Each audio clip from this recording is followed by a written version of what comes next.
At 2 a.m., Professor Williams heard the sound of pencil scratching on paper coming from an empty classroom and opened the door. What he saw shocked him so much that when the janitor arrived the next morning, their lives were never the same again. Northwestern University's mathematics building was enveloped in deep silence on a cold November evening. In this corner of Evanston, the harsh wind blowing in from Lake Michigan battered the building's old windows. The wind penetrated every corner of this academic fortress, built in the 1960s. The wall clock read 11 p.m., and there was almost no one left on campus. The professors had already gotten into their cars and returned to their homes in Evanston's quiet neighborhoods. While many were having dinner with their families, some were reading bedtime stories to their children, and others were relaxing in front of the TV.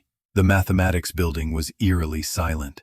The students were either out enjoying Chicago's lively nightlife or relaxing in their dorms on campus, watching Netflix. Under normal circumstances, the only person in the math building at this late hour would be security guard Robert, sitting at the main entrance sipping his coffee and following the local sports news. Robert, a 60-year-old man preparing to retire from his security job, was a calm individual. Every night, he followed the same routine. He took his place at the entrance, opened his thermos of coffee, and watched sports programs analyzing the Chicago Bears' performance. Tonight, he was listening to commentators discussing the Bulls' latest game. He was unaware of what was happening on the upper floors of the building.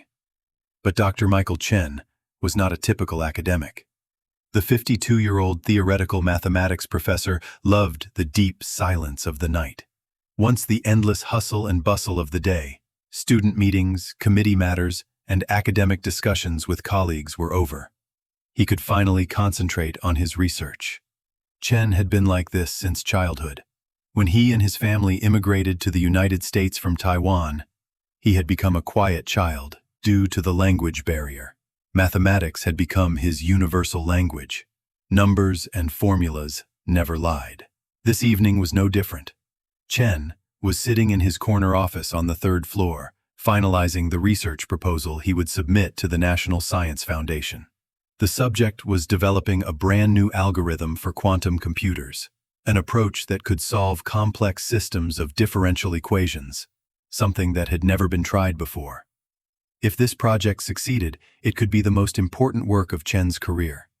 More importantly, it could revolutionize quantum technology. The walls of his office were completely covered with mathematical formulas. Whiteboards, yellow post-it notes, equations torn from book pages. Chen's mind was constantly at work. His colleagues regarded him as a genius, and his students both admired and feared him. Chen was a perfectionist but fair. He never looked down on anyone and patiently answered every question. There were 3 empty coffee cups on his desk. Chen slowly got up to make his 4th cup of coffee. As he got older, these late nights were becoming more and more exhausting, but he couldn't give them up. He experienced his most creative moments during these quiet hours. His wife Helen constantly told him, "Go to bed early, you can work at home." But Chen knew that the home environment was different. At home, there was the sound of the television, the noise of the neighbors' children playing, and 1,000 other details of daily life. Here, there was only mathematics. As he walked down the corridor, he could hear his footsteps echoing throughout the building. Being alone in such a large building could sometimes be frightening. Built in the 1960s, the mathematics building consisted of 4 floors and numerous classrooms, laboratories, and offices. Each floor was dedicated to a different branch of mathematics. The first floor was for basic mathematics, the second for advanced mathematics, the third for research offices, and the fourth for special projects and meeting rooms. As he walked toward the department's small kitchen, a faint sound from the upper floor caught his attention. At first, he thought it was the wind hitting the window. Chicago winters were harsh, and the wind could sometimes batter even the strongest parts of the building. But this sound was different. Rhythmic, deliberate. Someone was writing on a blackboard. Chen stopped and listened closely. The sound of chalk scraping against the blackboard was familiar music to mathematicians. Yes, it was definitely the sound of chalk. Someone must be writing mathematical formulas. But who could it be? Security guard Robert didn't know math. Chen was certain of that. No student or colleague should be here at this hour. Additionally, building entry logs were kept. No one else should be inside besides Chen. This is really strange, he muttered to himself. Curiosity got the better of him. Chen was a curious person, even when doing math. Discovering the unknown, pursuing problems he couldn't solve, was in his nature. He postponed his coffee plans and began climbing the stairs with loud footsteps. Amidst the distant traffic noise from Lakeshore Drive, he heard the sound of chalk hitting the board again. As he climbed the stairs, he remembered his childhood. In the small house where he lived in Taiwan, he would listen to the sound of his mother's pen as she did calculations in the kitchen at night. Those sounds comforted him and helped him fall asleep. Now, the sound of the chalk had the same effect, but it also fueled his curiosity. When he reached the second floor, where the math classrooms were located, he saw that the light was on in room 214. This was the classroom where advanced calculus and differential equations were taught. It was a large lecture hall with a capacity of 100 people, where Chen also taught twice a week. Portraits of mathematicians hung on the walls: Gauss, Euler, Riemann. They were all Chen's heroes. As he approached the door, his heartbeat quickened. The sounds coming from inside indicated that someone was indeed writing long mathematical expressions on the board. The chalk continued without pause. This was not the work of a novice. This was the confident work of someone who knew mathematics. Chen slowly opened the door and peered inside. The sight completely shocked him, and became a moment he would never forget for the rest of his life. The giant whiteboard at the front of the classroom was covered from top to bottom with complex mathematical formulas. But these were not simple equations that first-year students could understand. Chen was seeing advanced theoretical mathematics topics that even his doctoral students struggled with. Fourier transforms, complex analysis, topology problems, applications of differential geometry. Each was perfectly solved and explained step by step. Even more surprising, some of the solutions included approaches Chen had never considered. With years of experience, he could see that these works were at an extremely advanced level. Some of them even went beyond the curriculum of the doctoral course he would be teaching next year. And the person who had solved all of this? She was a middle-aged woman with dark skin and a strong build. She was wearing Northwestern's characteristic dark blue cleaning uniform and holding a white chalk in her hand. Her hair was neatly tied up in a bun, and she was wearing sturdy work boots. She was completing a complex integral equation in the top corner of the board, her face showing deep concentration. There was a confidence in her posture. She used the chalk skillfully, writing the formulas and then stepping back to check them, sometimes erasing a point and rewriting it. This was not the behavior of someone new to mathematics. This was the behavior of someone who had been doing mathematics for years. This woman looked familiar to Chen. Yes, of course. LaShonda Williams, the cheerful cleaning lady he encountered every morning in the hallways, who always greeted him politely with, "Good morning, Professor Chen." She had been working in this building for 3 years, and Chen had always known her as a hard-working, respectful, and quiet person. Chen began to get to know LaShonda better. She came in early every morning and left late at night. She never complained and did her work meticulously. She didn't chat much with the other janitors, preferring to read books instead. Chen had seen her reading a math book in the break room a few times, but he hadn't thought it was anything more than a hobby. But what was written on the board now? Chen couldn't believe his eyes. LaShonda finished the last part of the equation she had written on the board and took a step back to look at her work. She put the chalk down on the table and began to review what she had written from start to finish. She was mentally checking each step again. Her eyes scanned the formulas, shaking her head in some places, nodding in agreement with herself. Chen studied the woman's working method. LaShonda's approach was systematic. She first established the main structure of the problem, then proceeded step by step toward the solution, checking each stage along the way. Wasn't this the method of someone who had received professional mathematical training? My God! Chen held his breath and let out a slight gasp without realizing it. LaShonda suddenly startled and turned her head quickly. When she saw Chen at the door, her eyes widened and her face panicked. The chalk in her hand fell to the ground and shattered. "Oh my God, Professor Chen!" LaShonda dropped the chalk in shock. "I'm so sorry. I shouldn't be here. I didn't mean to disturb you. I'll clean it up and leave right away." There was genuine panic in LaShonda's voice. Her hands were shaking, and she had reached for the chalk eraser. Chen could see how frightened the woman was. Fear of losing her job, fear of being scolded. Chen raised his hand as if to signal her to stop. "Stop. Please don't apologize, and don't erase any of this." LaShonda stopped the eraser she had extended toward the board.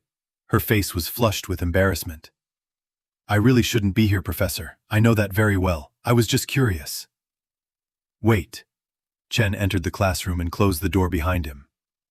The atmosphere in the room changed. Chen was no longer just an observer, but a participant. "Did you write all of this? Did you come up with these formulas? These solutions?" LaShonda's voice trembled. While cleaning the classrooms, I sometimes look at the problems left on the board. I try to solve them. I'm just curious, you know?" Chen slowly approached the board. His eyes scanned the formulas one by one. These weren't just solved problems.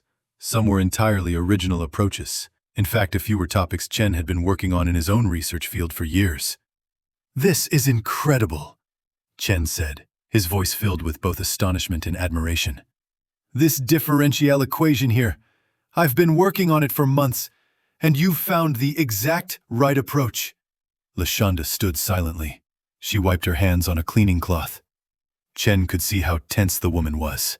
"LaShonda," Chen turned and looked at her. "Tell me honestly, how long have you been doing this?" LaShonda took a deep breath. 3 years, Professor. Since I started working in this building. Every night, while cleaning the classrooms. Sometimes I stay for a few hours." 3 years? You've been solving graduate-level math problems for 3 years, and you didn't tell anyone? LaShonda bowed her head. "I'm sorry, Professor. I know I shouldn't touch the boards. I'm breaking the rules. I'll clean it up right away and promise it won't happen again." "No," Chen interrupted. "LaShonda, you won't apologize. We need to talk." Chen pulled up a chair from the front of the classroom and gestured for LaShonda to sit down. "Please, sit down." LaShonda hesitantly sat down in the front row. Chen sat across from her. There was only a small table between them, but it felt like worlds apart. One was a professor, the other a janitor. But mathematics made them equal. "LaShonda," Chen spoke gently, "I need to ask you something important. Where did you learn this advanced math?" There was a long silence. LaShonda's eyes filled with tears. Chen waited patiently. Having worked with students for years, he had learned to be patient during emotional moments. I went to the University of Chicago, Professor. I majored in math." Chen's eyes widened. "The University of Chicago? That's one of the best math programs in the country." "Yes, I had a full scholarship. I was on the dean's list every semester. I was going to go on to graduate school. My professors were encouraging me to get a PhD." Chen listened quietly. There was a mix of pride and sadness in LaShonda's voice. "What happened?" LaShonda took a deep breath. "I got pregnant in my senior year. The child's father disappeared. My mother was diagnosed with cancer, and I had to drop out of school to take care of her." Chen listened quietly, but inside she was stormy. This woman was a genius, and life had tested her at a very early age. "I tried to go back to school, but..." LaShonda's voice broke. "Single mother, no money, student loans. I needed a job that would bring in money right away. I found this job." "How long ago?" 15 years. My daughter Keisha is in high school now. She's very smart, just like her mother used to be." Chen's heart grew heavy. 15 years. This woman had been cleaning here for 15 years, but she was actually a mathematician. How had the system overlooked her? How had society managed to ignore someone so valuable? "LaShonda, the work you're doing on this board is graduate level. How have you stayed so up to date?" LaShonda's face lit up. For the first time that evening, she truly smiled. "Mathematics is my passion, Professor. I couldn't give it up. I borrow books from the library, read articles online, and follow mathematics journals. I participate in online math forums and try to solve problems. Where do you learn math? New topics, current research. MIT has free online courses, and so does Stanford. There are great math channels on YouTube. Khan Academy, 3 Blue 1 Brown. I also read current articles on Archive. Chen was surprised. LaShonda wasn't just doing math. She was constantly improving herself. And no one noticed. Who would notice? I'm just a janitor. People see me, but they don't really see me. Chen understood. Social prejudice has made people like LaShonda invisible. Uniforms, social status, prejudices, all of them hid the real person. LaShonda, this can't go on. It's wrong. I want to help you. But I'm 45 years old. I have responsibilities. What if there were a way you could fulfill your responsibilities and continue your math career? LaShonda looked skeptical. Is that possible? Northwestern has programs for staff, adult education, part-time degrees, educational assistants. You could be my research assistant. LaShonda's mouth dropped open. Research assistant? But I don't have a degree. You have something more valuable. Natural talent and 15 years of experience. LaShonda, I've seen solutions to problems that Nobel Prize-winning scientists have struggled with. LaShonda's eyes filled with tears. Do you really think I can do it? I don't think so. I know so. The next morning, Chen arrived early. He waited for LaShonda. She was working quietly as usual, but Chen noticed that she looked different. It was as if a light had been lit inside her. LaShonda, can we talk? Professor, about last night. I promise it won't happen again. I want it to happen again, but not like that. I want to help you. Chen took her to his office. Diplomas, certificates, and math awards hung on the walls. LaShonda examined each one as if they were a distant dream. LaShonda, you're wasting your talent. This university is wasting your potential. Chen opened his computer and showed her Northwestern's adult education programs. Staff members receive educational assistance. You can complete your degree part-time. But my work hours, what if you were a research assistant, better pay, and you'd be doing what you love, math? The following months were a transformative period for LaShonda. Chen introduced her to an academic advisor. The credits she had earned in Chicago were evaluated. She could complete her math degree by taking just 3 courses. It wasn't easy. She still cleaned during the day, took classes in the evenings, and did homework at night. Keisha didn't understand at first. Mom, why are you always studying? You already have a job. For a better job, sweetie, so we can have a better life. But you're always tired now. This won't last forever. Dreams require sacrifice. Keisha was 17 and saw how hard her mother was working. Sometimes she found LaShonda solving math problems at 3 in the morning. Mom, I've started to like math too. Seeing you work so hard made me curious. This was the greatest gift for LaShonda. She wasn't just pursuing her own dreams, she was inspiring her daughter too. Chen supported her in every way. Most importantly, he gave her confidence. LaShonda, you belong here. In advanced abstract algebra class, the professor wrote a problem he couldn't solve on the board. Is there anyone who can solve this problem? The class was silent. The young students looked at each other, no one daring to speak up. LaShonda raised her hand. Can I try? The professor was surprised. He knew LaShonda. She was older than the other students and a serious student. LaShonda went up to the board and solved the problem in 10 minutes. The students in the class looked on in amazement. How did you come up with that approach? I worked the night shift in the math building. I've seen similar problems. The class began to murmur. LaShonda's story was slowly spreading. 6 months later, LaShonda received her math degree. At the graduation ceremony, Keisha sat in the front row, cheering for her mother. I'm proud of you, Mom. We did this together, sweetie. Chen was also at the ceremony. When LaShonda took the stage, he stood up. This woman wasn't just earning a degree. She was reclaiming her dreams. After graduation, LaShonda was accepted into a master's program. She became a full-time research assistant. She was now wearing a lab coat.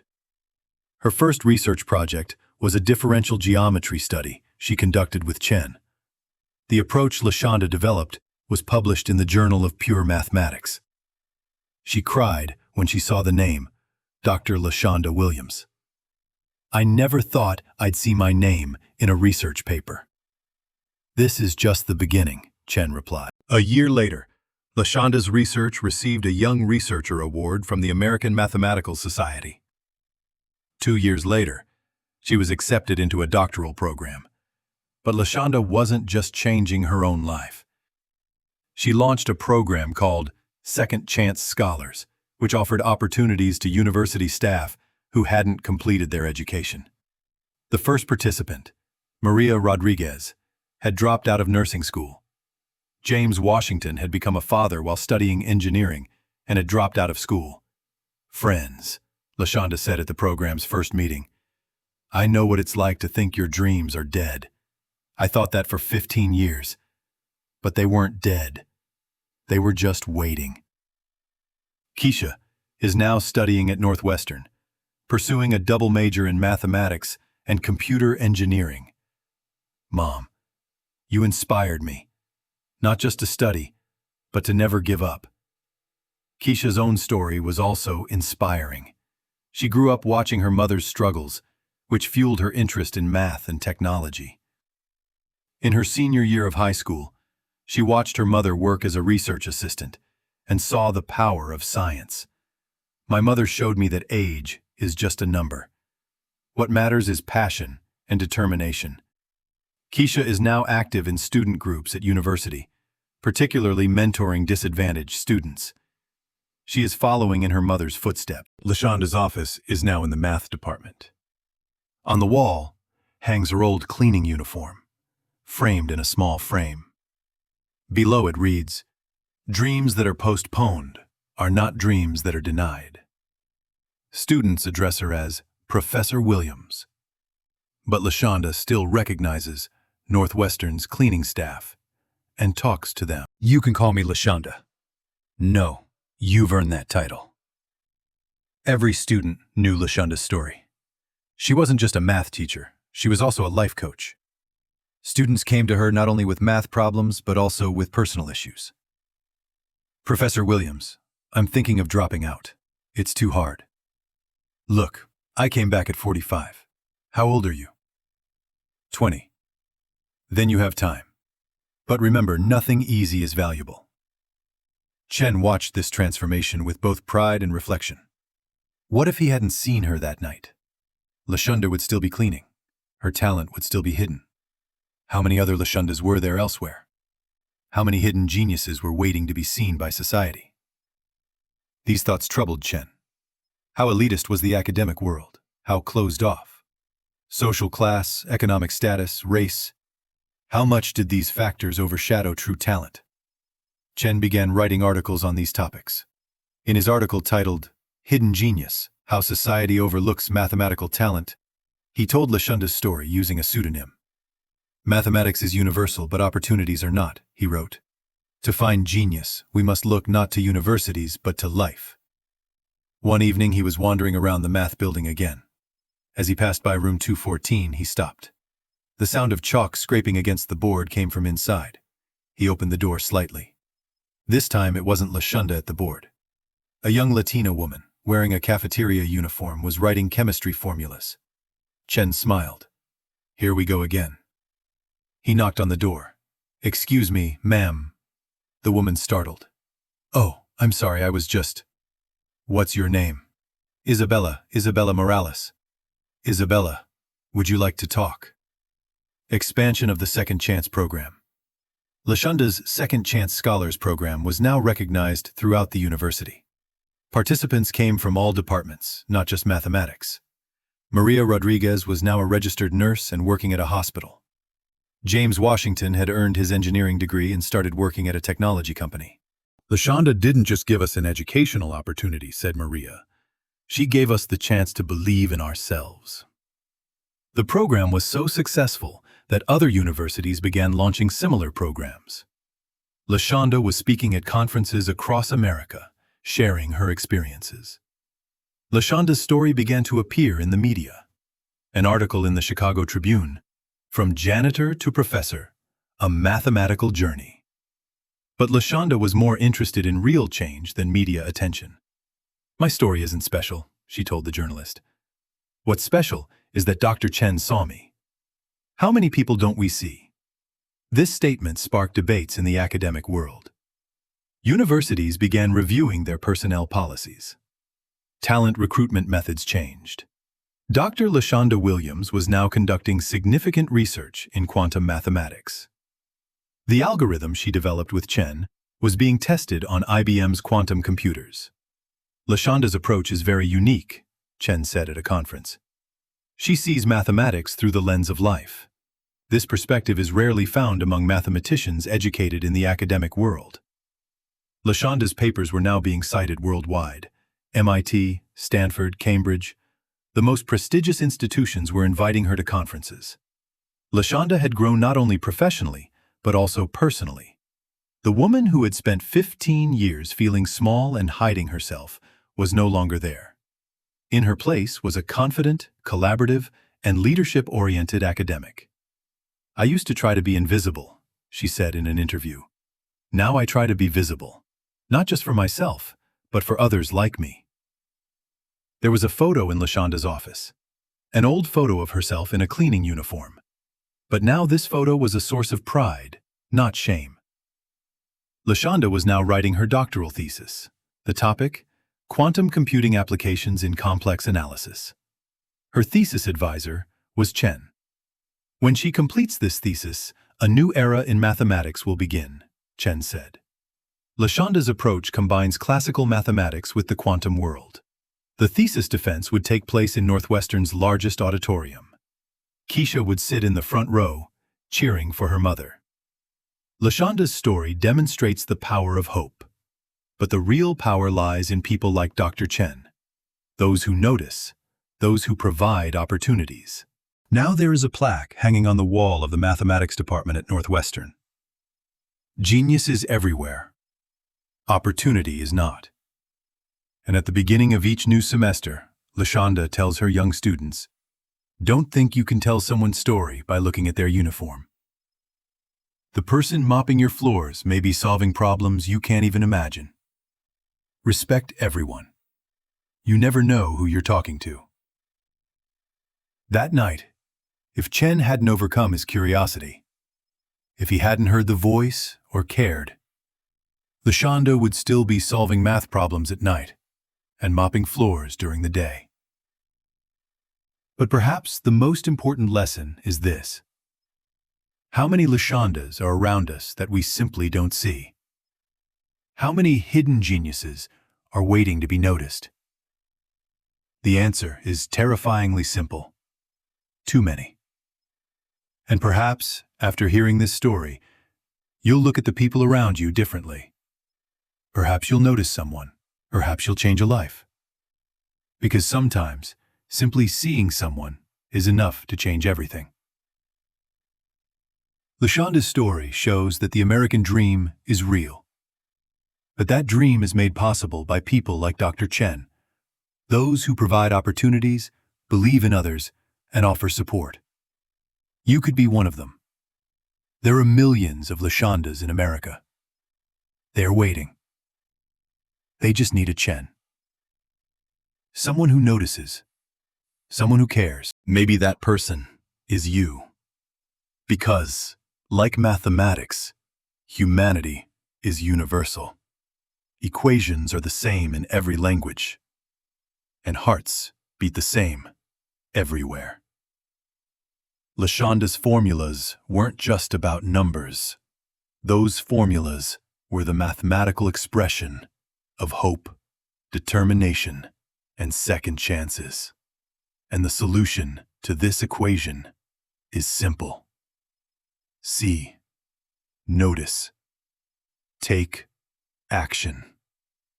If this story touched your heart, don't forget to subscribe, because every week we find stories like this and bring them to you. And tell us in the comments, have you ever felt unseen? Or have you noticed a LaShonda? Because sometimes just being seen can change everything. Just like LaShonda. There's a LaShonda in each of us. And each of us needs a Chen. Which one will you choose?